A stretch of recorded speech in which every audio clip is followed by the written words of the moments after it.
La mecánica cuántica es un tema que despierta gran interés y fascinación dentro de la población. Presentaremos una serie de videos breves en los que trataremos de responder a algunas de las inquietudes más comunes que tiene la gente con respecto a la cuántica, presentado directamente por los investigadores que trabajan en el área.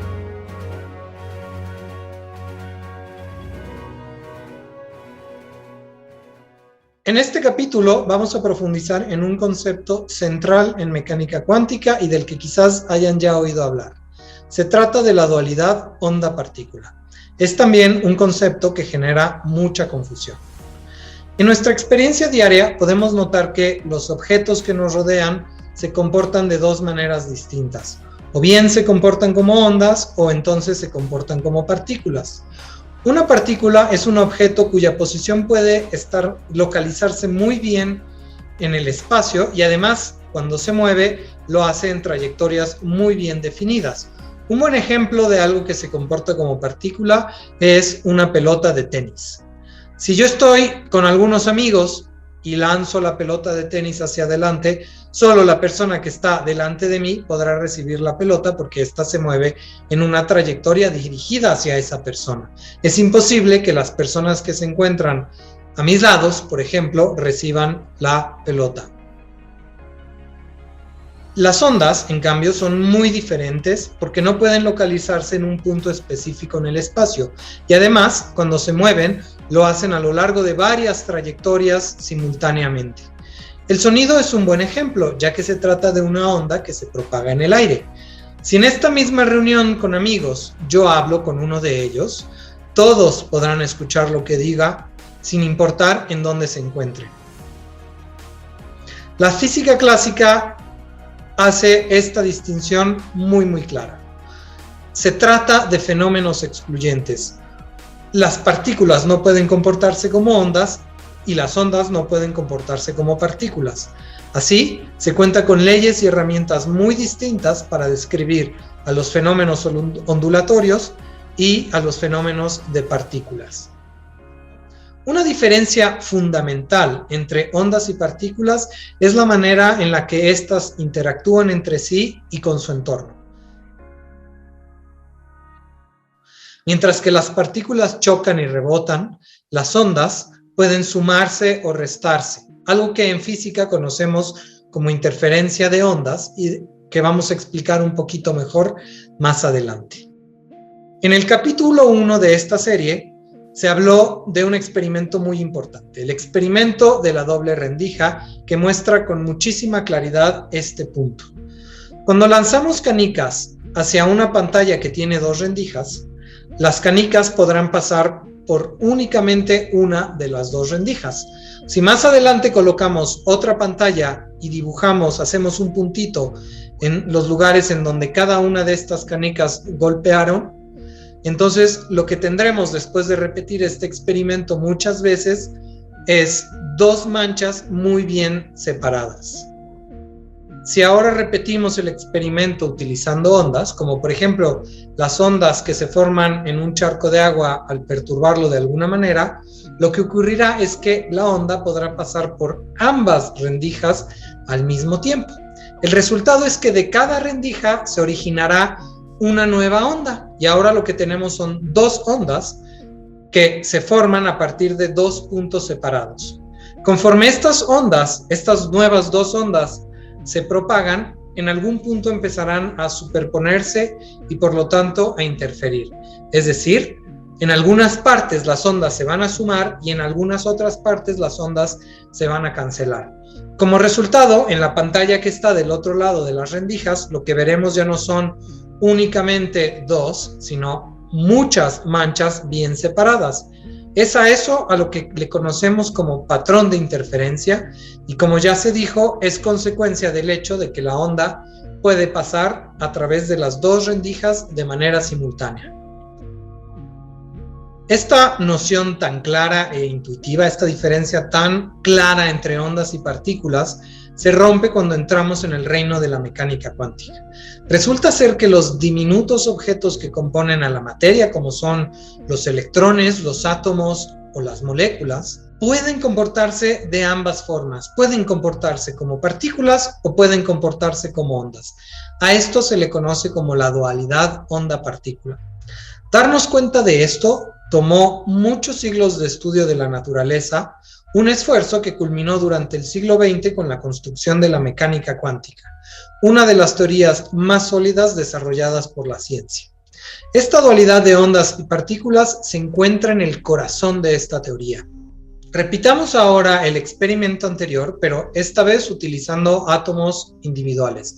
Podríamos también utilizar electrones, moléculas, fotones o cualquier otro componente microscópico de la materia o de la luz. No importa, el resultado en todos los casos va a ser el mismo.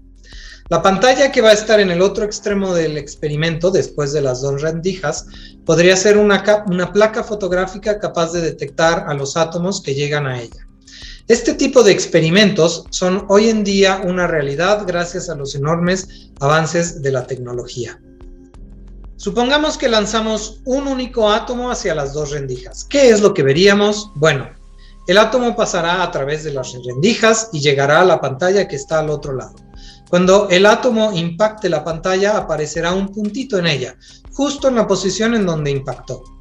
Si ahora lanzamos otro átomo, en esa pantalla tendremos otro puntito en alguna otra posición. Es decir, la pantalla está midiendo la posición de los átomos a su llegada. Un momento, este comportamiento es exactamente igual al de las partículas. Es idéntico al ejemplo de las canicas que mencionamos antes. Entonces, ¿por qué tanto alboroto con esto de la dualidad onda-partícula? Bueno, porque en realidad es necesario realizar el experimento cientos o miles de veces para ver el efecto ondulatorio. Si repetimos el experimento muchas veces, lo que veremos es que empiezan a aparecer puntitos en la pantalla. Y después de un número suficientemente grande, veremos que los puntitos no se distribuyen en dos manchas nada más, como ocurría con las canicas, sino que forman un patrón de interferencia constituido por muchas manchas separadas.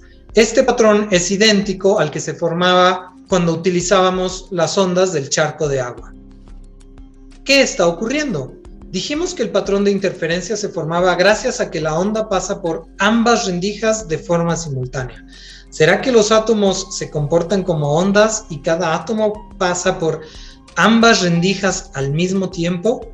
Pero si este fuera el caso, entonces ¿por qué cada átomo imprime un único puntito bien localizado en la pantalla como lo hacían las canicas?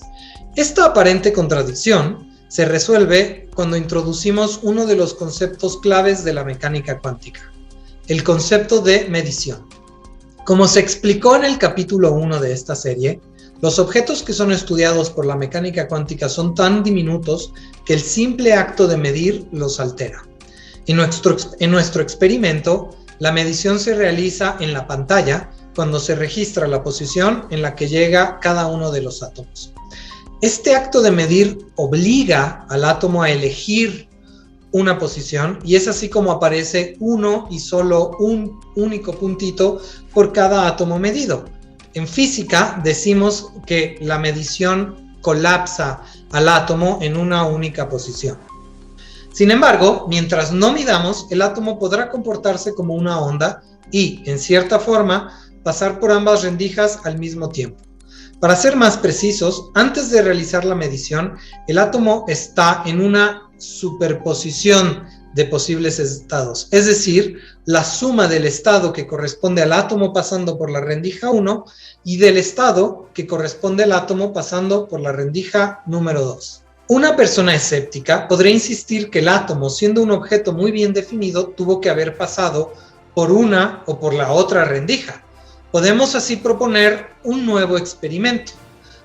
Pongamos una cámara de video muy precisa justo antes de las dos rendijas, de manera que podamos determinar por cuál de las dos rendijas pasó el átomo.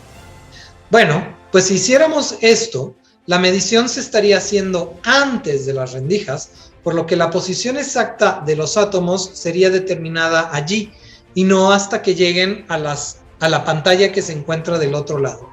Es decir, estamos obligando a los átomos a comportarse como partículas justo antes de las rendijas.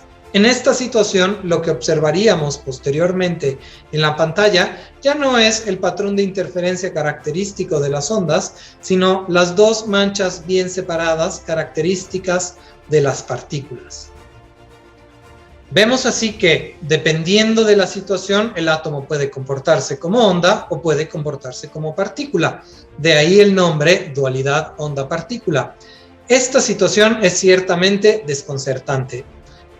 Efectivamente, Albert Einstein, tan desconcertado como nosotros, lo expresó con estas palabras. Parece que debemos usar a veces una teoría y a veces la otra, mientras que a veces podemos usar cualquiera de las dos. Nos enfrentamos a un nuevo tipo de dificultad. Tenemos dos imágenes contradictorias de la realidad. Por separado, ninguna de ellas explica completamente los fenómenos de la luz y de los átomos, pero juntas lo hacen. Es decir, por un lado, la materia y la luz están constituidos por pedacitos muy bien definidos, son partículas. Por otro lado, su comportamiento solo puede explicarse incluyendo una descripción ondulatoria. A pesar de la dificultad que podamos tener en crearnos una imagen mental de esta dualidad onda-partícula, es muy importante entender que su realidad está ampliamente demostrada por numerosos experimentos utilizando los más diversos sistemas físicos: luz, electrones, protones, neutrones, átomos, moléculas, de todo. Y todos ellos manifiestan esta dualidad, la cual entendemos perfectamente bien, porque entendemos perfectamente bien las leyes que lo describen. Claramente, la dualidad onda-partícula es un concepto difícil de asimilar. Es muy común encontrar en la cultura popular extrapolaciones incorrectas, sobre todo relacionadas al efecto que el acto de medir tiene en el comportamiento de los átomos y demás objetos microscópicos.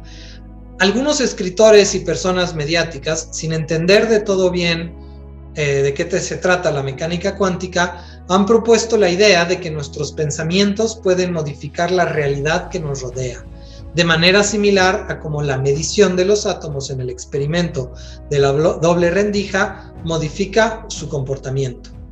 Estas incorrectas interpretaciones no tienen ningún fundamento científico y están totalmente fuera de lo que las investigadoras e investigadores hacemos en el campo de la física cuántica.